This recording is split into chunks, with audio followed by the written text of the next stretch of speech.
Edison. My name's Elena. And my name's Audrey. Please stand for the Pledge of Allegiance. I pledge allegiance to the flag of the United States of America and to the republic for which it stands, one nation, under God, indivisible, for liberty and justice for all. I am a peacemaker. I pledge to recognize the good people do, to make positive choices and help others to do the same. I will build peace at school, at home, and in my community every day. Bye.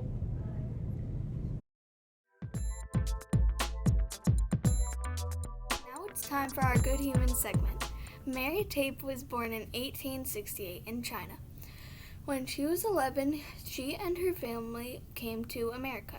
Years later, she married a man named Joseph. They had a number of children. In 1884, their daughter Mamie was denied admission to school because she was Chinese. Mary wasn't going to put up with that. She wrote a letter to the school board. When that didn't help, she sued the Board of Education. They won the case and guaranteed all children had a right to public education.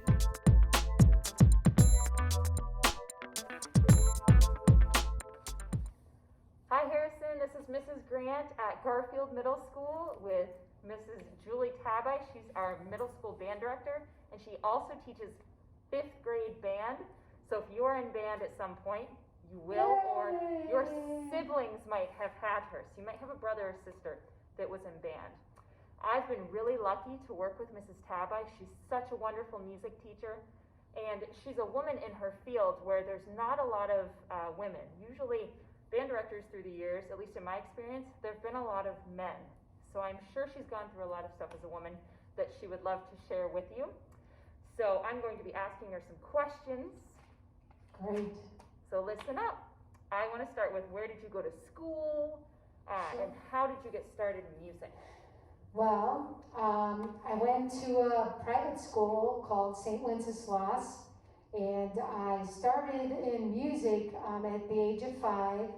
I have older siblings, all brothers, and all of us played piano starting at 5. And when I got into junior high, I was able to play an instrument, and I played the clarinet, and then there wasn't enough.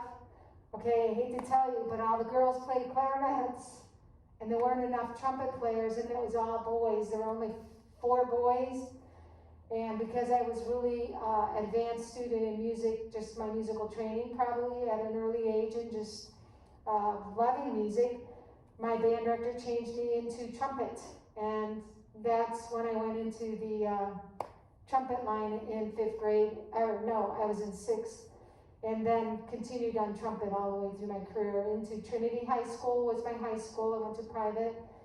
Then I went to private college, Mercyhurst College, which is now Mercyhurst University. Yay. And I went on, at the same time my mom was getting her doctorate degree at Kent State University. I went to get my master's at Kent State. Very cool. Yeah. Mrs. Tabai started on trumpet. I started on trumpet when I was in 5th grade too, and I had the same experience. There weren't a lot of girls in our section. It was mostly boys. So that's a very unique experience. Yeah. I also wanted to ask, who were any role models you had growing up? I would say more than likely the biggest role model was my mother. My father was an engineer.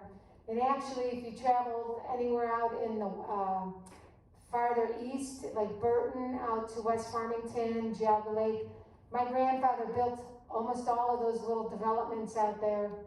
And Burton Lake, he actually dug that lake up. So I have a lot of history. But my mom's was one of 6, very poor family.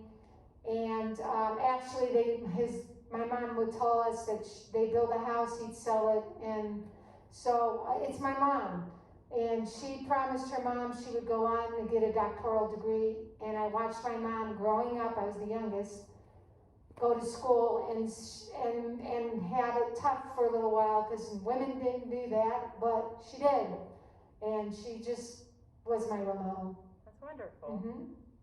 Are there any barriers you faced in your career as a female band director? Yes, I will tell you, in college, it was challenging. I wasn't in music education. I was actually in philosophy and the study of the mind. I love how our brain works. And because of all the research I've had in philosophy and understanding right hand versus left hand and just the brain, my professor, although I wasn't going into music, I got a scholarship to help me pay to get into college with my instrument. And that trumpet professor was so mean to me that I came out of a lesson and I was like, no kid should ever be treated like that. And right then and there, I told my mom and dad I was changing my major to music education because I wasn't going to allow somebody to tell somebody or make them feel like they weren't worth anything. Wow. So I was in that ensemble, but I felt like I was worthless. It was a horrible, horrible experience for me. But I had a greater side and will, and I've done this for 33 years. And hopefully my experience and love of music passes on to my kids, and they know that they are worth something. That's wonderful. In my class. That's wonderful. Lastly, what part of your job or teaching music do you love the most? That's an easy one for me. I'm a teacher that looks at each of my students individually, and when I do that, I find their strengths and I remind them of that, but I also help them fix their weaknesses when they come to me if they can't play well or they're struggling. I'm able to assess that, and then I just zone on it, and I can just hop from kid to kid and be successful that way. And guess what, kids? Sometimes students share the same issue or the same strengths, and in that we just begin to develop our team, and we go far. If Mrs., can you show them all the trophies?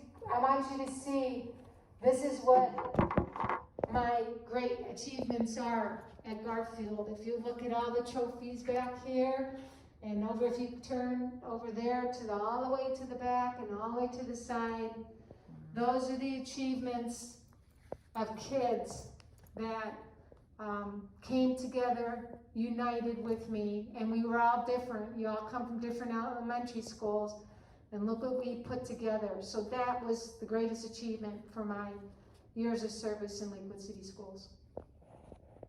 That was wonderful. So I want to thank Mrs. Tabai for letting me come here and interview